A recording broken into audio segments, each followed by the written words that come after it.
If you're moving back to India, there's a good chance that your very first instinct is this. Sell everything abroad, transfer it all home, start fresh. Stop, don't do that yet. Because no matter how natural that instinct feels, it is one of the most expensive financial decisions you can make as an NRI. And I've watched it play out badly more times than I can count. Here's a mistake almost everyone makes. They assume moving back to India means the financial life should also move entirely back to India. But those are two separate decisions. Where you live and where your money lives are not the same question. And confusing the two is exactly where the damage begins. So in this video, I'll show you exactly how much of your wealth should stay actually abroad, the 3 things you must sort out before you board that flight, and why one returnee can quietly end up lakhs ahead of another who earned exactly the same. And to make it real, I'll show you 2 people. Same decisions to return, same kind of portfolio. One of them lost nearly a third of his corpus before the money even reached India. The other let hers keep compounding and came out meaningfully ahead. The only one thing separating them was the strategy you're about to learn. By the way, I'm Nikhil. I'm a chartered accountant by profession with nearly 2 decades of experience with EY, PwC, and one of India's top wealth management firm before launching my own startup. And this is Finicky, where I simplify money the same way I practice it. And before we get into it, if you hit that like button and also tap that hype button right below, it genuinely helps this video reach more NRIs who are about to make this exact decision, often without realizing how much it actually is at stake. Alright, let's get into it. So let me start with that mistake, because understanding why it happens is half the battle. Smart, financially aware people fall into this trap all the time. They land India, they are emotionally ready to close their chapter abroad, and they end up closing it financially too. They sell their overseas equity portfolios, close their foreign bank accounts, and transfer the entire corpus to India in one shot. The logic feels right. I live here now, so my money also should be here too. Simple, clean, and done. But here's the problem. That's the decision. It's almost never driven by tax efficiency, investment strategy, or portfolio logic. It's driven by the desire for emotional closure. And emotional closure is a terrible reason to make a financial decision. Let me show you what actually happens when you liquidate everything at once. First, you trigger taxes and exit penalties abroad on your equity gains, your retirement accounts, even your property. In many countries, early liquidation of retirement accounts can hit you with both normal tax rates and a 10% or more penalty on top. And you may also owe capital gain tax on properties or investments you sell. These are costs that could often have been reduced or even deferred with proper sequencing. Second, you bring all that money into India and reinvest it at whatever the market level happens to be at that exact moment. No phasing, no strategy, you just deploy one large lump sum at a single point in time. And the third mistake, one economy, one currency, one market, and one regulator. That's not diversification, that's complete concentration. You've quietly bet your entire financial future on a single set of outcomes. And here's something most returnees never factor in. The decision to come back isn't always permanent. I've seen people return to India thinking it's forever, only to move abroad again 2 to 3 years later because of lifestyle, pollution, or simply a better opportunity. If you've already wound up everything up, you're essentially starting from zero all over again. Keeping your assets flexible and fungible isn't just good financial planning, it's what keeps your future options open. So if bringing everything back is a mistake, what's the right split? And here's where most NRIs get surprised, because the number is usually higher than they would actually guess. There's no universal rule here, but many cross-border advisors, including me, find that for a globally mobile professionals, keeping somewhere between 30 to 60% of your net worth outside of India often strikes a good balance even after returning. And for a lot of returnees, the right end of that range is the high end. Let me explain why. If you have been building real estate here, if you have already have Indian equity portfolio or even business back home, then your exposure to India is already significant. In that situation, keeping 50 or 60% of your assets abroad isn't aggressive at all. It's actually quite logical. You're simply balancing out what's already heavily tilted towards India instead of piling your entire overseas corpus on top of it. That's a case most people don't expect, and it applies to more returnees than you would actually think. The lower end, the 30 to 35% abroad range, only really makes sense if you have minimal India assets and you're genuinely starting fresh. Here's the principle underneath that number. When your income, lifestyle, daily expenses, and future liabilities are all in India, you've removed every buffer you had. There's no circuit breaker left, so if rupee weakens sharply, if Indian markets go a prolonged downturn, or if tax policies change, everything hits you at the same time. Quick question before we move on. If I asked you right now, how much of your net worth is tied to a single currency, would you actually know the number? Pause for a second and think about it. Most people don't, and that blind spot is exactly what we are fixing in this video.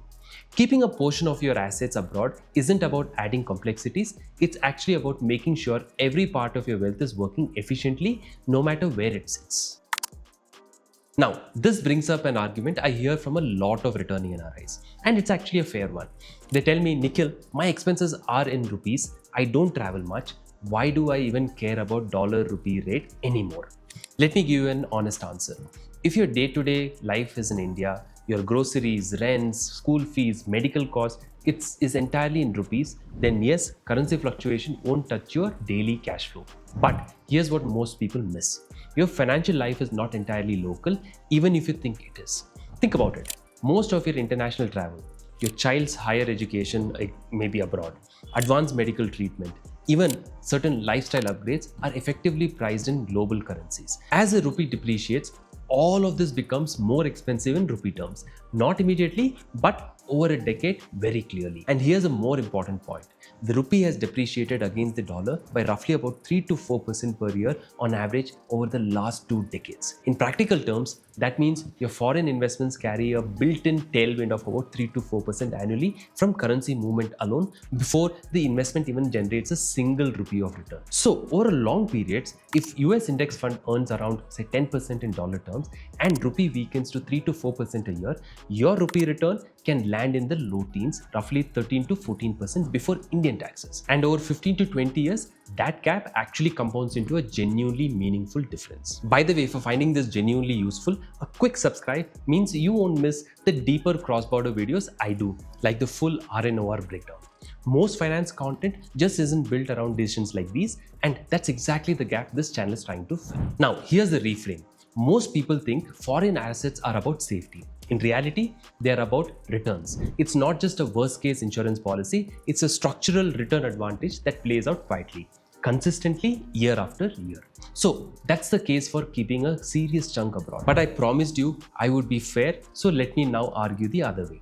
Let me show you the strongest argument against my own position. India is a high growth economy. So if you're keeping money abroad, aren't you leaving significant returns on the table?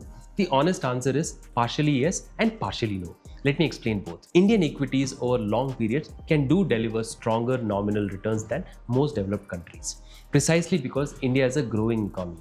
Over the last 15 to 20 years, Indian large cap indices like the Nifty 50 and Sensex have delivered roughly low teens CAGR, somewhere around 12 to 15% in rupee terms. And that's genuinely hard to beat. But here's what the comparison quietly misses. First, that same 3 to 4% rupee depreciation already narrows the gap between Indian and global returns in real terms. That single factor does a lot of heavy lifting. Second, developed markets give you access to sectors and companies that simply aren't available in India at scale.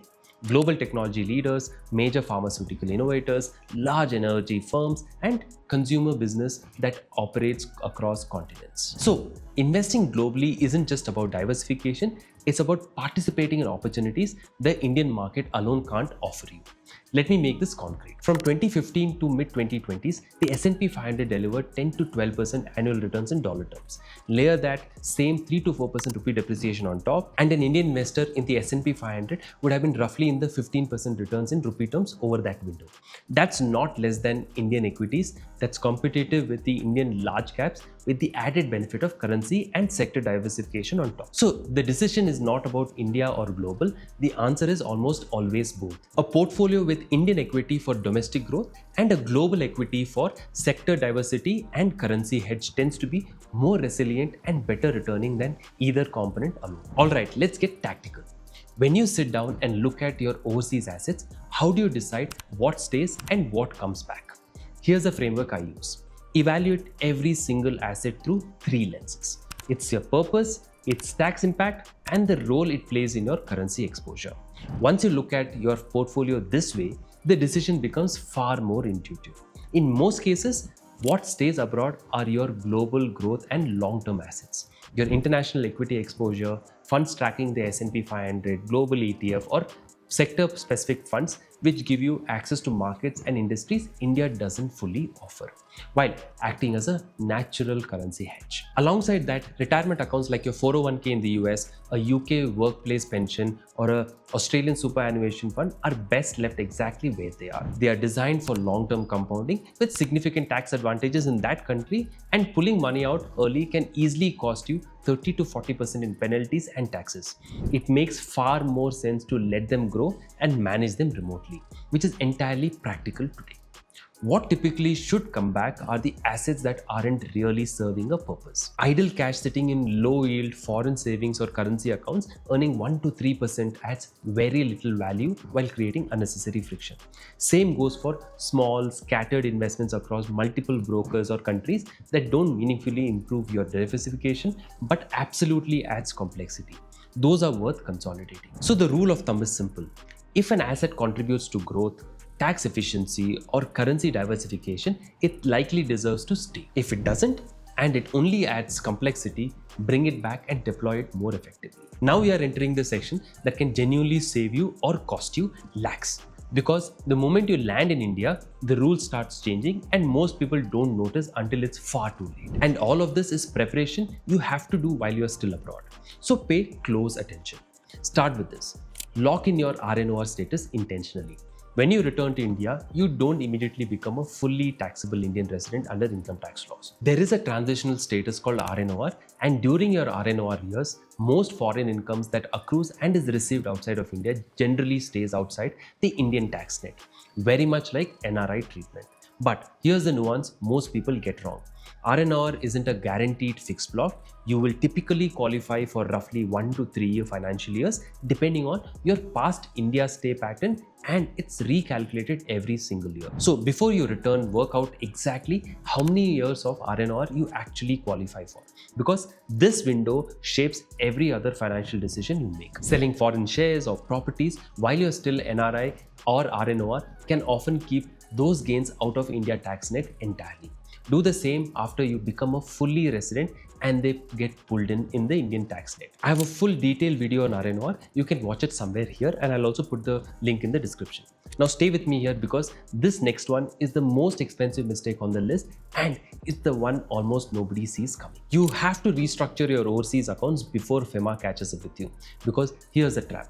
The Indian Income Tax and the Foreign Exchange Management Act are two completely separate legal frameworks, and they define resident differently. Under the Income Tax Act, you get the RNOR buffer.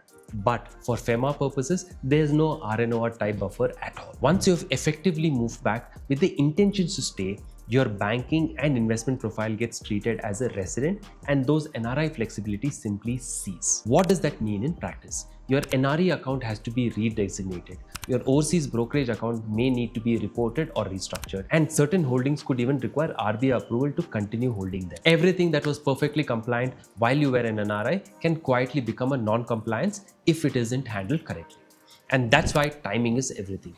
While you're still abroad, moving money or restructuring accounts is relatively straightforward. Once you move back, or once you're back and classified as a resident, those same actions become far more paperwork heavy. So before you board that flight, take a complete inventory of all your overseas accounts, investments, properties, and pensions, and work with a specialist to identify what to move beforehand and what can actually wait. And the third piece, build your complete foreign asset inventory before that first tax filing as a full resident. Here's a distinction that trips people up. While you're still NRI or RNOR, Schedule FA generally doesn't apply to you at all. But your first Indian tax return as a full resident and ordinary resident, which is a status you move into once your RNOR years runs out, requires you to disclose every foreign asset you hold under Schedule FA. And that covers a lot. Bank accounts, investment portfolios, retirement funds, properties, and even accounts where you're just a signatory. Once you're in that ROR bracket, non-disclosure can trigger penalties of up to 10 lakh rupees per year under the Black Money Act. And with automatic information exchange agreements now in place, tax authorities often already have visibility into these accounts. Here's where most people go wrong. they try to piece all this together after they return in a rush right before the filing deadline. It is far easier to do this while you're still in the country where these assets are held.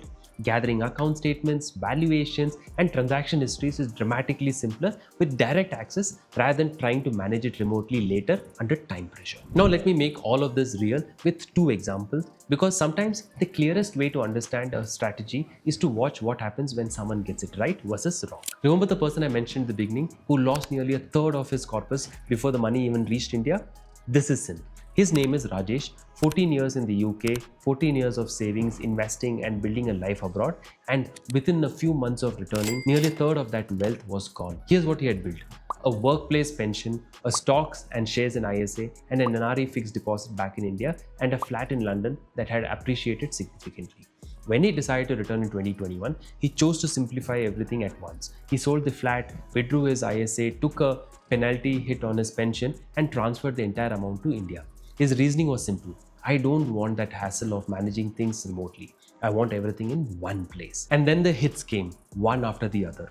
Tax, penalty, market timing. He paid capital gain tax in the UK on the property. He paid income tax and penalties on the pension withdrawal. By the time the money landed in India, close to 28% of his corpus was gone. And then came the third blow. He reinvested whatever was left into the Indian markets right at their peak in late 2021, putting everything in it at the worst possible time. 2 years later, his portfolio is significantly behind where it could have actually been if he had simply left most of his assets where they were actually and only brought back surplus cash. Now compare that with the right way. Nisha returned from Singapore after 11 years, but she approached it completely differently.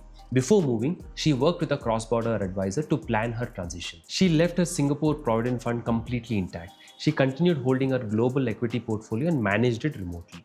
The only thing that she brought back was idle cash from her savings account that was actually earning almost nothing.